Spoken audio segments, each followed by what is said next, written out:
আজকে হলো পার্ট 2 আগের দিনের ব্লগটার। আর আজকের ব্লগে কিন্তু তোমাদের সাথে অনেকগুলো বডিকন ড্রেসেস শেয়ার করব। আর যার মধ্যে থেকে একটা কিন্তু আমি পছন্দ করে কিনেও নিয়েছিলাম। তো এই ড্রেসটা কেনার জন্য আমি প্রথমেই আমার ফার্স্ট চয়েসে ছিল শ্রীরাম মার্কেট। এই মার্কেটটা এত সুন্দর সুন্দর কিছু বডিকন ড্রেসেস আছে, কিন্তু এই মার্কেটের লোকজনেরা প্রাইস কিন্তু প্রচন্ড বাড়িয়ে বলে। তোমাদেরকে কিন্তু প্রচন্ড সেই লেভেলের বার্গেনিং স্কিল দিয়ে কমিয়ে জিনিসটাকে আনতে হবে।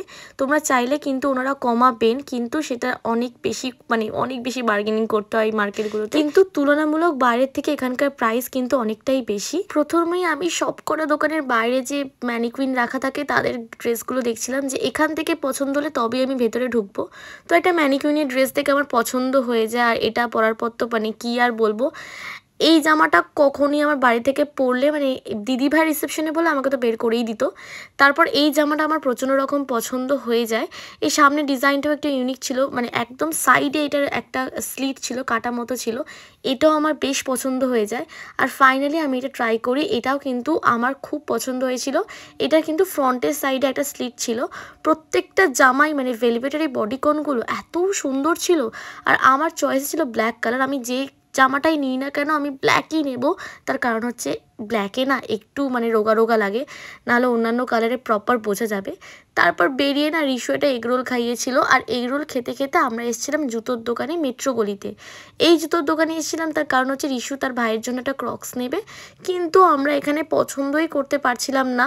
তোমাদের কি মনে হয়? আমি কিন্তু আজকেই তোমার সাথে শেয়ার করে দেবো যে আমি কোন ড্রেসটা নিয়ে এসেছিলাম, আর আমার সাথে আজকে কি কি ডিজাস্টার হয়েছে। এরপরেও বাকি ছিল অনেক কিছু ডিজাস্টার হওয়া। তখন আমি প্রচণ্ড ক্লান্ত। আগের দিনে দেখেছো সেই সকাল থেকে আমরা শপিং করছি ঘুরছি, তার জন্য এমনিতে অনেক শরীর ক্লান্ত ছিল। বাড়িতে এসে এক এক করে যখন ঢুকলাম তখন দেখলাম যে কালারটা দেখে আমি কিনে এনেছি, এটা একটা অন্য টাইপের দিয়ে দিয়েছে। প্রপার এইটা আমি দেখে কিনিনি, যদিও ব্র্যান্ডের প্যাকেজিংটা এক ছিল। তা প্রথমে মনটা এখানেই আমার খারাপ হলো, কারণ পরের দিনকে আবার আমাকে যেতে হবে, আর সেটা হচ্ছে সব থেকে কষ্টকর ব্যাপার, কারণ পরের দিনে আমার কিছু কাজও ছিল।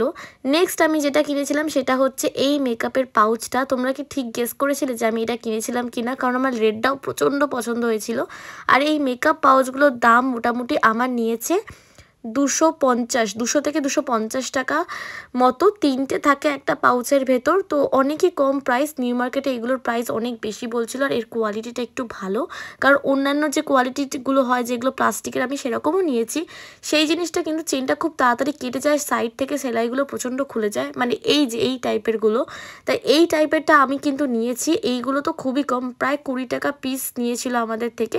তো এরকম তিনটে আমরা 6টা নিয়েছিলাম। 3টে রিশু নিয়ে গেছে আর 3টে আমি নিয়েছি। এইগুলো আমি স্পেসিফিক্যালি নিয়েছি শুধুমাত্র মেকআপ ব্রাশেস রাখার জন্য, কারণ ওইটা রাখার আমার বড়ই জায়গার অভাব ছিল। তারপর এত কিছুর পর ফাইনালি যে ড্রেসটা আমি কিনি সেটা হচ্ছে এই ব্ল্যাক কালারটা।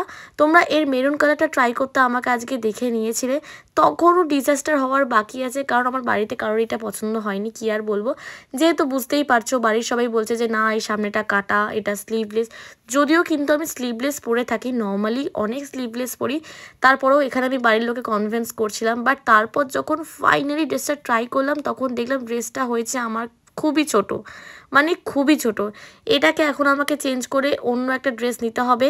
কি নিয়েছি এবার আমি রিভিল করবো না, সোজা রিসেপশনের ব্লগে দেখাবো।